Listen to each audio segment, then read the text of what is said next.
Welcome. I'm so glad that you're here. I'm Suzanne Lynn. You are going to love my next guest author, Maryann McMahon. We've had just such a good time laughing before the interview even started, and just full of joy. You can see why she's a passionate, lifelong educator, how great she would be with children.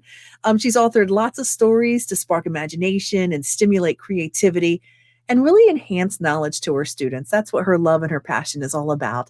So she had told me that her long held vision is that youngsters in all corners of the globe are provided with access to quality children's publications, which motivate and uplift and inspire them to reach their highest potentials and realize their greatest goals. And can you imagine anybody better than Maryann teaching your children? Welcome, Maryann. Thank you so much, Suzanne. And funny enough, some of my former students throughout the years live in Florida, and they live in Central Florida. Is that right? It's a sunny, hot place to be, but it's fun. So when I advertised, I told, I put it onto my Instagram page, and a former teacher also, and she said, "Oh, I'm going to try to, view it." And like I said, I know some of my former students are down in middle to, or some of them are in Southern Florida, but they're all over the globe. So that's fun. And I love the fact that you stay in touch with your former students to know what they're doing. Maryann, we're going to talk specifically about 3 of the books that you've written. The first one is Vinnie and Vicki, The Vibrant Viruses. And this is what first got my attention when I found out about you. Vinnie and Vicki, The Vibrant Viruses. How did this start? Where did you get the idea? Well, it's so funny because back in the 90s, I started teaching actually in the 1980s. I started first grade, and then nobody really wanted to ever move down a grade. Everybody always wants to move up. So I said, they asked me if they were looking for someone to open up to pre-K. So they asked me. So I said, "Oh, why not?" Because I was interested maybe moving from first grade, maybe up to second grade. So I said, "Yeah, I'll try the pre-K." So in the 90s, the whole decade, I taught pre-K, which I loved. I had 4 different classes. At the time was only half day but I had 4 different sessions. So for me, it was full time, but it was half day for each of the children. So anyway, so all of a sudden at that point, I always loved to write.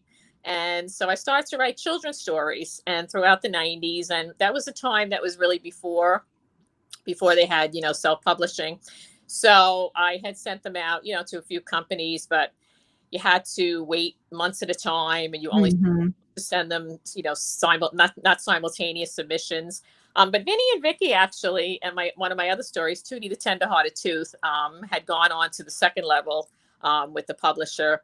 And at the time, they really didn't want you calling up to find out what the status was. But I had waited about 6 months, and I said, "Okay, I'm going to call because I don't want to just wait."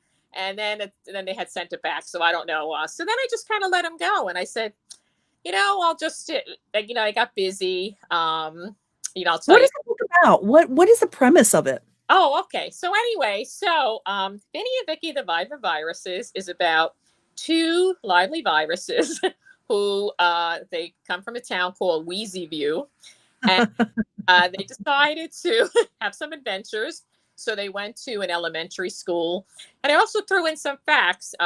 In first grade, I had the vowel sounds. I had some other historical facts about Veterans Day. In one class, they were teaching about Veterans Day. And so they went through the school, and they noticed that every time they were in a room that everyone began to sneeze and cough. So, and they felt bad about that. And they said, "How come everyone always does that when we're around?" So they decided to leave the school, and then they went to a shopping mall, and they went up and down, zipping up and down the escalator.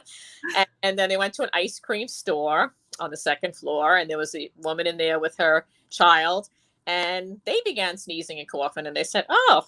So again, they felt bad because they're actually very nice viruses. They try to be kind. Right. So, we always try to make everyone nice in the stories. So they went to a doctor's office where they had a lot of friends. And, they heard Dr. Vitality giving advice to some of the children. And his advice was, eat plenty of fruits and vegetables, drink lots of water, exercise often, get plenty of sleep and rest, and always, always wash your hands. And but then they realized too that they heard people saying, "Oh, we hope that virus never comes back, and we hope to get rid of that virus." And they felt bad, so they decided to leave, and they went to a land far away where all the viruses lived happily ever after. Oh, the overall message is not to get the attention of students to say, listen, these are real and take these basic steps and don't let the viruses come visit anymore. And funny enough, too, Suzanne, I wrote this back in the 90s before any of this. And this was the first book that I had officially published.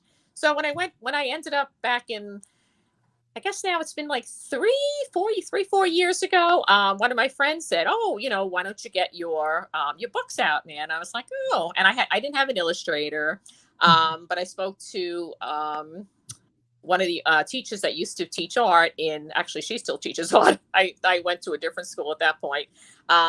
So anyway, so she, agreed to be my illustrator for Vinnie and Vicki, the Vibrant Viruses. So she's been the illustrator for that, for Tooty the Tenderhearted Tooth, and my current. Talk about that. I was just looking. That's your next one, Tooty the Tenderhearted Tooth. What is that about? Okay, so Tooty the Tenderhearted Tooth. Okay, that's about Tooty lives in a dark tunnel with 31 of his closest friends, and his next door neighbor in the mouth. Yes. Ends up with the toothache, and I go through how all the friends who. There's Amy Air and there's Fluoride. And so I describe it. Every character has, and then there's Flossy Floss. So everyone, there's each, let's say technique or, part of the mouth is a character. Tommy Tongue. And actually that's my brother's name. So he was like, but it's to encourage good health, mouth hygiene. Right. Yeah. Wants to be a tongue, but anyway. Right. If anybody's going to be a tongue, it's got to be a brother, right? And then Maryann, I also wanted to talk to you real quick about A Special Present from Puddles. Yes, right. So what about that? So I've been friends for years with Jimmy Jacobson. He's been he's one of the owners of Donovan's Pub, one of our local eateries. And so I had my book signings, and he's also an artist, but he's also working full time in another job. So he said he would love to draw one of the stories. So he drew A Special Present from Puddles, and that's a St. Patrick's Day story. And so Puddles wanted to buy a special gift for his friend Bernadette Bunny. St. Patrick's Day.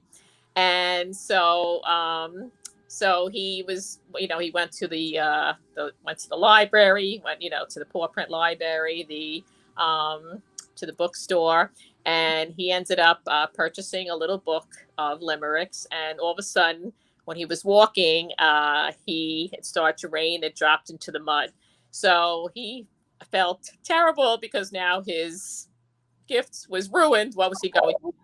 And suddenly, a surprise, a leprechaun appeared, and he gave him a gift. And I'll keep that a little secret in case. Wonderful. Maryann, the time is going by way too fast. We want to get to the fourth book also.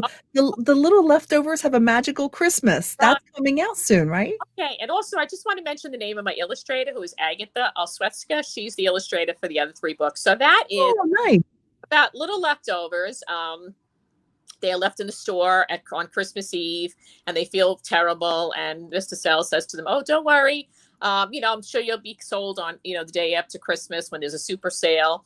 And they felt terrible, and the store closed. And all of a sudden, the wind blew open, and in comes Santa, and he has a special surprise for the 4 little leftovers, who is Starkey Star, with Lila Lights and Tingles Tinsel.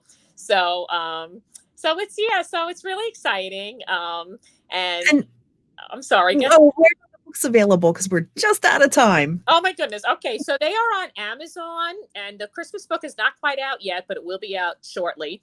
They're on Amazon. Barnes and Noble is like a little larger size. I also have things for Vinnie and Vicki on Teacher Pay Teacher. I have the book as well, an ebook, and also a lot of worksheets. I have a first grade curriculum that goes with Vinnie and Vicki, the Vibrant Viruses, and a lot of worksheets for little children. Maryann, thank you for joining us today. Have a great day. Okay, thank you so much.